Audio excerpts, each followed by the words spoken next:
Assalamualaikum warahmatullahi wabarakatuh. Perkenalkan, nama saya Muhammad Soleh. Saya merupakan dosen Teknik Industri Sekolah Tinggi Teknik Wiwarotomo Purwokerto. Pada kesempatan kali ini, saya akan menerangkan mata kuliah yang saya ampu di program studi Teknik Industri Sekolah Tinggi Teknik Wiwarotomo Purwokerto. Pada program studi Teknik Industri Sekolah Tinggi Teknik Wiwarotomo, beberapa mata kuliah yang saya ampu diantaranya adalah Sistem Produksi, Praktikum Sistem Produksi Lanjut, Simulasi Komputer, Praktikum Simulasi, dan Analisa Keputusan. Pada kesempatan kali ini, saya akan mendeskripsikan salah satu mata kuliah yang saya ampu, yaitu Sistem Produksi. Sistem produksi merupakan mata kuliah wajib yang wajib diambil oleh mahasiswa Teknik Industri Sekolah Tinggi Teknik Wiwarotomo Purwokerto. Bobot mata kuliah ini terdiri dari 3 SKS. Mata kuliah Sistem Produksi merupakan mata kuliah prasyarat untuk mata kuliah selanjutnya, diantaranya adalah Praktikum Sistem Produksi dan Sistem Produksi Lanjut. Mata kuliah ini juga memiliki prasyarat, yaitu perencanaan dan pengendalian produksi yang harus diambil terlebih dahulu oleh mahasiswa di semester sebelumnya. Mata kuliah Sistem Produksi merupakan mata kuliah yang memberikan gambaran menyeluruh mengenai suatu sistem produksi yang terdiri dari tujuan, konsep, struktur, komponen, interaksi antar komponen, dan perilaku, dan memberikan pemahaman tentang teknik-teknik pengendalian aktivitas produksi yang berbasis pada konsep MRP2, dan memahami cara meningkatkan efisiensi lini perakitan produksi untuk meningkatkan produktivitas sistem produksi. Setelah mengikuti mata kuliah ini, kemampuan yang diharapkan yang bisa dimiliki oleh mahasiswa diantaranya adalah mahasiswa memahami konsep dan pengertian kapasitas serta mampu menghitung kapasitas produksi. Mahasiswa memahami kerangka kerja pengelolaan kapasitas dalam sistem manufaktur. Mahasiswa mampu menghitung kecukupan sumber daya yang direncanakan untuk melaksanakan jadwal induk produksi. Mahasiswa mampu menghitung rencana kebutuhan kapasitas untuk sebuah material requirement planning. Mahasiswa memahami penjadwalan produksi mesin, single mesin. Mahasiswa memahami penjadwalan produksi flow shop. Mahasiswa memahami penjadwalan produksi job shop. Mahasiswa memahami penjadwalan tenaga kerja. Mahasiswa memahami konsep keseimbangan lintas perakitan. Mahasiswa memahami metode-metode keseimbangan lintas perakitan. Dan mahasiswa memahami performansi keseimbangan lintas perakitan. Tujuan pembelajaran ini sesuai dengan capaian pembelajaran program studi, salah satunya adalah mampu menerapkan matematika, sains, dan prinsip rekayasa atau engineering principle untuk menyelesaikan masalah rekayasa kompleks pada sistem terintegrasi, yaitu meliputi manusia, material, peralatan, energi, dan informasi. Di mana saya jabarkan kembali dalam capaian pembelajaran mata kuliah, yaitu yang pertama adalah mahasiswa mampu membuat rencana kebutuhan material dan kapasitas. Yang kedua adalah mahasiswa mampu membuat jadwal operasi dan pengendalian lantai pabrik. Dan yang ketiga, mahasiswa mampu membuat penyeimbangan lintas perakitan. Berdasarkan capaian pembelajaran lulusan yang diharapkan pada mata kuliah sistem produksi, materi pembelajaran yang ada pada sistem produksi diantaranya adalah pengenalan sistem produksi, yang kedua adalah perencanaan kebutuhan kapasitas, yang saya bagi menjadi beberapa submateri, yaitu capacity planning, research requirement planning, road capacity planning, dan capacity requirement planning. Selanjutnya ada materi kuliah penjadwalan produksi single mesin, penjadwalan produksi flow shop, penjadwalan produksi job shop, penjadwalan shift tenaga kerja, konsep keseimbangan lintas perakitan, metode-metode keseimbangan lintas perakitan, dan performasi keseimbangan lintas perakitan. Sumber referensi yang saya gunakan diantaranya adalah Production Planning and Inventory Control yang ditulis oleh Vincent Gasper, Production and Operation Management oleh R. Penner Silvem, dan Sistem Produksi yang ditulis oleh Rosnani Ginting. Sistem pembelajaran yang saya gunakan pada perkuliahan sistem produksi diantaranya adalah contextual learning, di mana pada metode ini pembelajaran yang dimulai dengan sajian atau tanya jawab lisan yang ramah, terbuka, dan negosiatif dengan menggunakan beberapa sumber referensi yang terkait dengan dunia nyata pada kehidupan sehari-hari atau daily life modeling, sehingga akan terasa manfaat dari materi yang akan disajikan. Dan model pembelajaran ini bertujuan untuk memotivasi belajar mahasiswa, membuka dunia pikiran mahasiswa menjadi konkret, dan suasana belajar menjadi kondusif, nyaman, dan menyenangkan. Yang kedua adalah discovery learning. Jadi metode ini berbentuk pemberian tugas belajar atau penelitian kepada siswa dengan tujuan supaya siswa dapat mencari sendiri jawabannya tanpa bantuan pengajar. Yang ketiga adalah real case study. Model pembelajaran ini untuk melatih dan mengembangkan kemampuan untuk menyelesaikan masalah yang berorientasi pada masalah otentik dari kehidupan aktual siswa untuk merangsang kemampuan berpikir tingkat tinggi. Pada real case study nanti ada latihan-latihan soal yang berdasarkan studi kasus nyata di industri atau di kehidupan sehari-hari. Mode pembelajaran yang saya gunakan yaitu ada dua, yaitu luring dan daring. Metode luring saya gunakan tatap muka di kelas. Apabila tatap muka di kelas tidak dapat dilaksanakan, maka saya juga bisa menggunakan metode daring, bisa menggunakan Zoom meeting, e-learning STT Wiworotomo Purwokerto dengan metode asinkronus.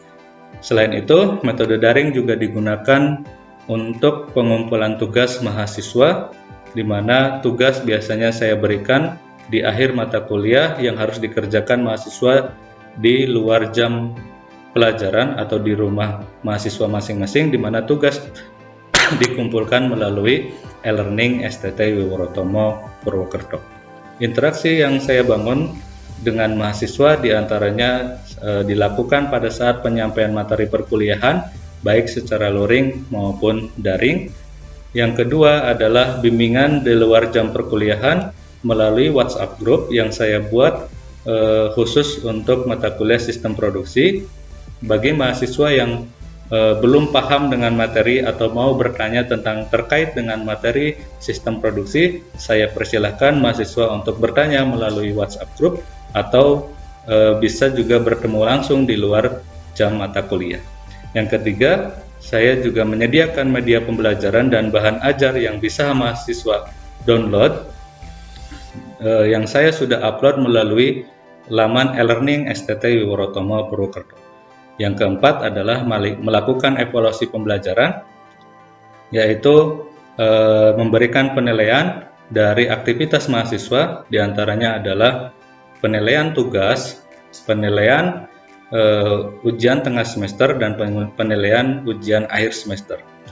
Selanjutnya, sistem penilaian yang saya gunakan yaitu saya bagi menjadi kehadiran 10%, kuis 10%. Untuk kuis biasanya ada beberapa studi kasus yang harus mahasiswa kerjakan di kelas pada saat pembelajaran berlangsung di kelas.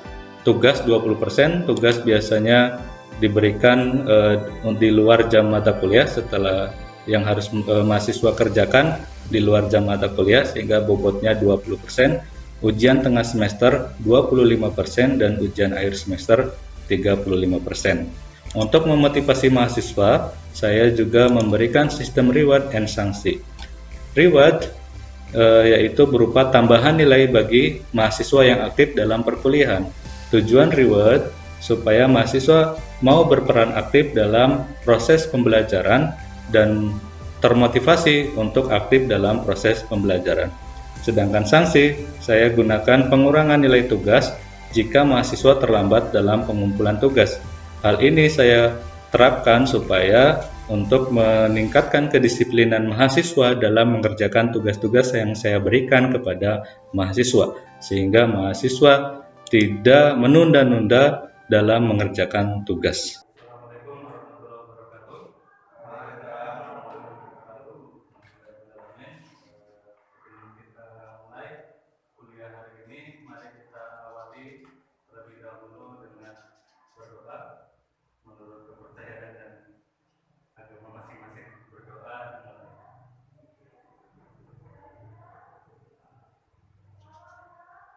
selesai. Baik, hari ini kita masuk ke pertemuan ketiga untuk mata kuliah sistem produksi. Pada pertemuan ketiga ini kita akan membahas tentang research requirement planning atau perencanaan kebutuhan sumber daya. Seperti yang sudah saya terangkan pada rencana pembelajaran semester kemarin bahwa di mata kuliah sistem produksi ini kita akan membahas tentang kebutuhan kapasitas. Setelah di mata kuliah perencanaan dan pengendalian produksi kalian sudah belajar tentang bagaimana membuat penjadwalan produksi. Nah, sekarang bagaimana memastikan bahwa penjadwalan yang telah dilakukan itu bisa dilaksanakan atau enggak oleh perusahaan. Nah, maka pada tahap ini kita akan membahas tentang research requirement planning atau perencanaan kebutuhan sumber daya. Nah, research requirement planning ini yaitu mengubah rencana produksi jangka panjang. Ini berarti pada level aggregate planning. Pada level aggregate planning menjadi kebutuhan kapasitas. Kita akan melihat bagaimana kebutuhan kapasitasnya dan kita bandingkan dengan kapasitas yang tersedia yang ada pada perusahaan. Jadi pada dilakukan penyediaan dalam bentuk individu produk, nanti ada work center dan penggunaan bill of material, road sheet dan waktu standar. Nah, ini yang akan kita gunakan. Nah, kira-kira bisa masuk ya. Nah, sebenarnya kan sederhananya seperti itu. Jadi di research requirement planning ini kita akan mengubah level aggregate planning menjadi kebutuhan kapasitas. Untuk selanjutnya kita bandingkan dengan kapasitas. Dengan pertemuan sebelumnya kita sudah belajar bagaimana menghitung kapasitas yang tersedia. Kalau ini kan kita membuat aggregate planning itu berarti berapa rencana produksi yang akan kita lakukan. Artinya pada tahap ini kita hitung kebutuhan dalam bentuk waktu. Berarti kebutuhan dalam bentuk waktu. Selanjutnya kita bandingkan dengan kapasitas yang tersedia yang kita sudah belajar pada pertemuan kedua kemarin ya. Pada pertemuan kedua kemarin kita sudah menghitung kapasitas yang tersedia. Nah, di pertemuan ini kita akan menghitung kapasitas yang dibutuhkan berdasarkan hasil dari agregat planning. Nah, untuk memahami perhitungan pada research requirement planning ini, yang harus kalian perhatikan di sini ada, misalkan di sini kita akan membuat produk A dan produk B. Kita akan membuat produk A dan produk B. Nah, di mana di sini produk A itu membutuhkan satu part atau part C, terdiri dari part C dan part D. Jadi produk A itu dirakit dari part A dan part D. Masing-masing butuhnya satu. Ini bill material. Nah, sedangkan produk B itu butuh part C dan part E masing-masing satu. Paham? Artinya produk A ini terdiri dari part C dan part D. Part B, produk B itu terdiri dari part C dan part E. Nah, ini yang harus dipahami dulu. Masing-masing butuhnya satu. Misalkan spidol ini butuhnya apa?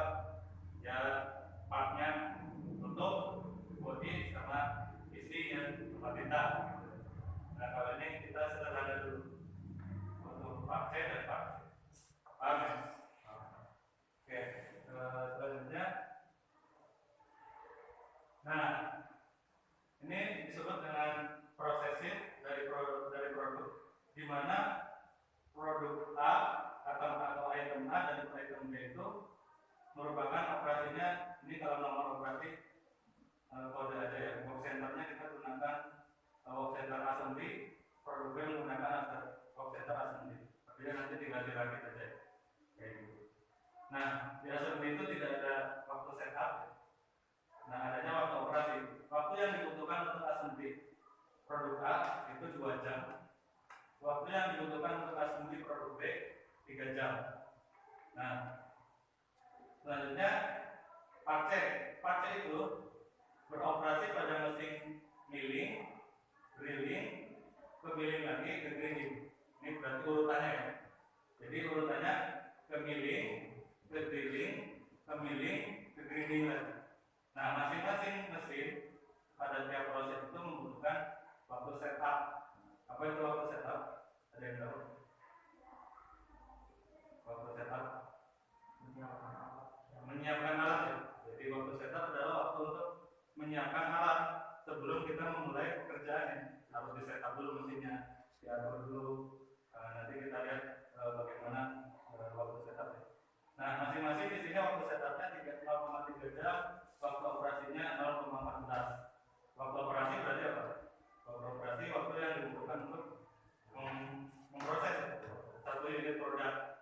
Nah, berarti ini urutannya harus ingat ya. Milling, ke drilling, ke milling, ke grinding. Sedangkan D, milling, ke drilling, ke grinding. E, milling, ke drilling, ke milling, ke grinding. Ini urutan prosesnya. Jadi masing-masing ini waktu setup. Waktu setup itu ya itu waktu yang dibutuhkan sebelum kita mulai pekerjaan.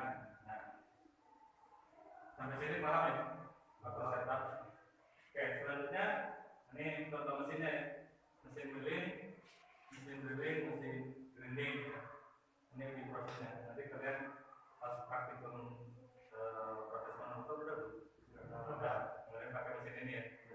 Oke, sudah tahu ya berarti ya mesin drilling, mesin grinding. Nah, ini contoh, misalkan kita akan contoh waktu setup ya.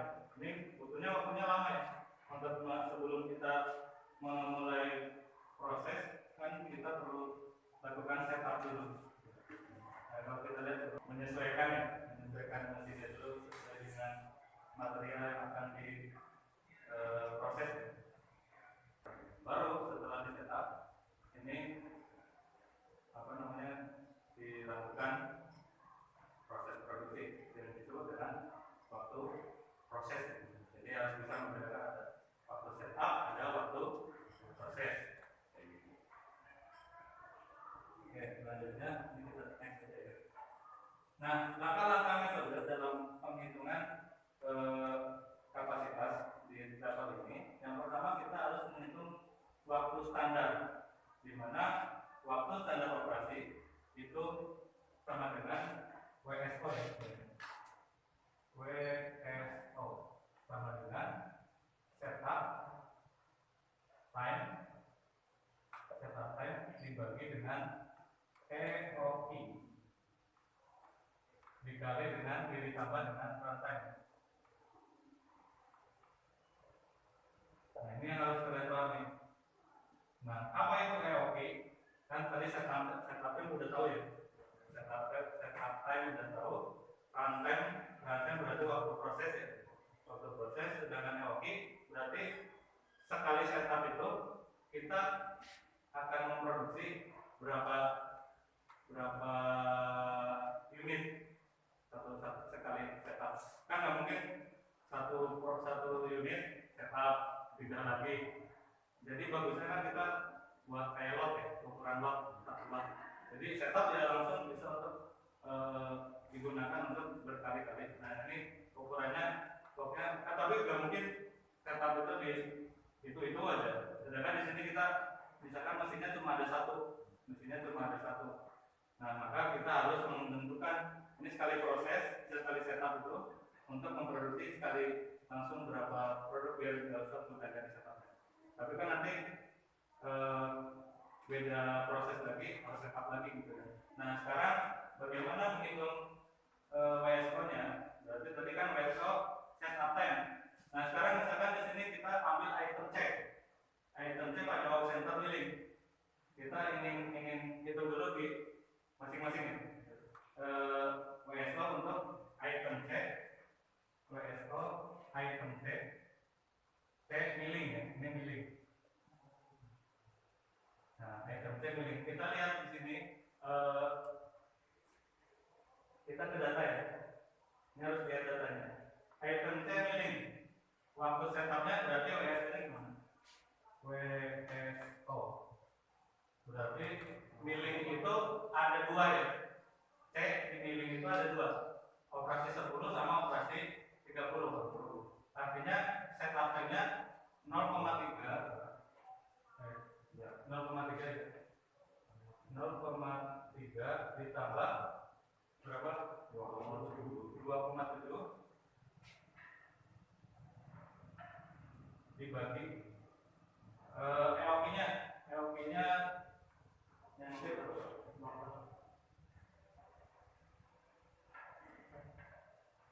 25 ya. Item C 25. Berarti item C bagi 25 ditambah runtime-nya berarti milling yang pertama 0,14 ditambah berapa? 0,23. Paham ya? Nah coba nanti maju hitung yang ya sampai harus pokoknya sampai rumus saja. Yang belum apa? C drilling. Yang drilling.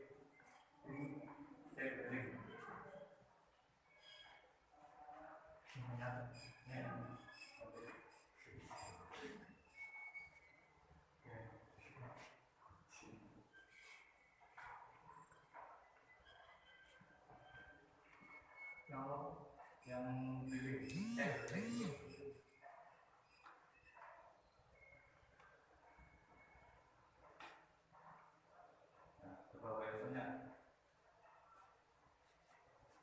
Berarti EOP-nya 25 ya.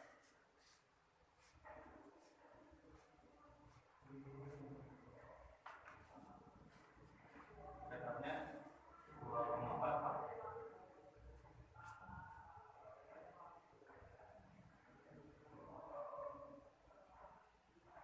Cuma satu ya, dari satu.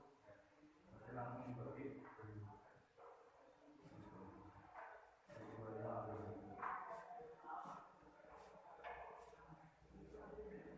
Ditambah runtime-nya.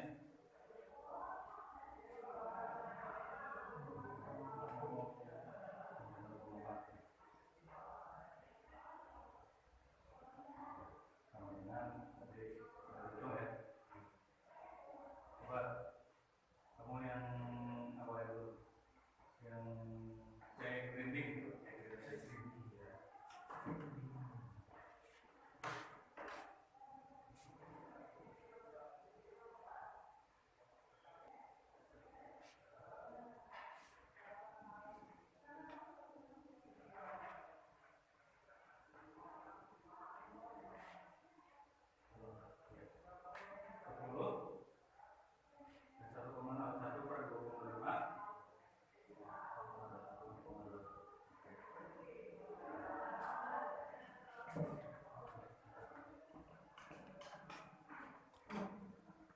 Saya mau drilling, waktu drilling, coba mas, waktu drilling, terus sama aja yang penting sampai dengan ada waktu drilling mas.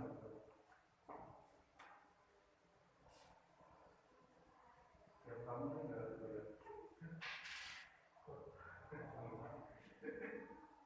Bukan apa tadi bisa ya.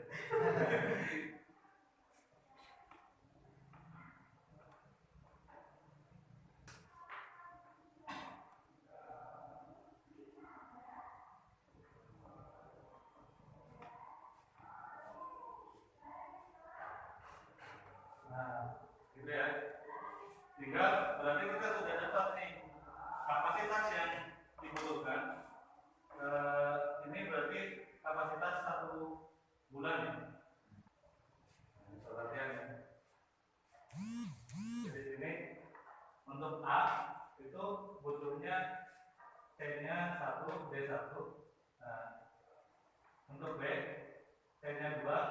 satu. Nanti C2 itu berarti pengaruhnya di hitungan. Kalau C2 pas perhitungan tadi ini ya, pas penjumlahan ya. Artinya tadi yang menghitung ini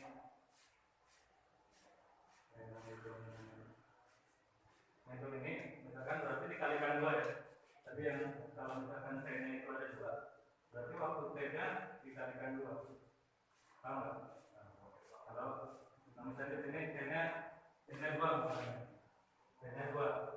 Berarti 0, yang B ya, misalkan yang B. Berarti nanti perhitungannya ya yang C-nya kita kalikan 2. Atau misalnya di sini yang C2-nya C. 2. Berarti 0,49 kali 2 ditambah 0,17 ya. Kalau kita butuh C-nya 2 ya. Kayak gitu. Bedanya di sini. Nah, ini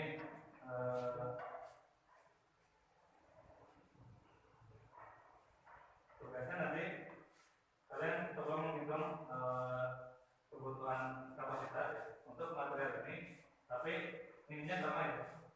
Kalau waktunya ini ada beda juga sama berbeda, sama ya. Waktunya sama ya untuk ABC, cuma tadi bedanya di bomnya aja ya. Sama nanti kalian di sini ada data produknya yang bulan Januari 1000, berarti kalian nanti hitung ini waktu milling di bulan Januari untuk produk A ya, untuk Januari ya, berarti tambah 1000 dikali 750. Yang ini ya, berarti kalian hitung yang bulan Januari, Februari, Maret gitu ya. Jadi kan jadinya di sini ya, ada kapasitas bulan Januari, Februari, Maret. Tinggal kapasitas tersedianya hitungnya gimana? Kalian bandingkan dengan kapasitas yang tersedia. Di sini sudah ada datanya. Nah, misalkan milling itu ada jumlah unitnya 8 dikali 95 dikali 98%. Nah, tinggal di sini shiftnya ada 8 jam, 1 minggu 5 hari kerja dan tiap bulannya 4,5 minggu. Berarti ya 5 dikali 8 dikali 4,5 ya, 4,5 dikali efisiensi dikali utilitas. Nah, nanti dapat kapasitas yang tersedia selama bulannya. Nanti kalian di sini berarti kapasitas yang tersedianya, kalau misalnya di sini butuh jam berapa, kapasitas sedianya berapa, kira-kira bisa dipenuhi atau tidak. Ya, ini nanti tugas di rumah aja. Dari sini nanti lama, kan? Jadi, nanti kalau misalkan kalian pas mengerjakan tugas bingung cara mengerjakan tugas apa, pas perhitungannya kayak gimana, kalian bisa tanya. Nah, untuk grafik boleh kalian tulis manual atau boleh juga menggunakan Microsoft Excel. Nanti minggu depan saya jelasin hasilnya kayak gimana. Itu kan nanti kalian hitung tadi WSO-nya, hitung kapasitas millingnya berapa, di drilling berapa, grinding berapa, assembly berapa, terus kalian bandingkan dengan kapasitas yang tersedia. Kalian itu tinggal dikalikan aja. Misalkan 98 jadi 0,95. Ini tinggal dikalikan sama dengan berapa, itu kan tinggal dikalikan dengan shiftnya 1 minggu 5 hari kerja dikali 4,5 minggu, 4,5 minggu itu. Dapat nanti kapasitas ini nanti kalian harus bikin grafik. Ini berarti di sini misalkan 164,16. Berarti di sini 164,6. Udah kapasitasnya berapa? Ini dari perhitungan ini ya, waktu milling. Ya. Ada yang ditanyakan? Paham ya? Nah, nanti misalkan bingung, silakan kalian tanya melalui WhatsApp atau bisa juga kalian janjian sama saya tanya ke kampus di WhatsApp saya apa enggak, saya mau tanya ini kurikulum gimana kalian bawa laptop, benar enggak? Ya, paham. Nanti ini materinya saya share.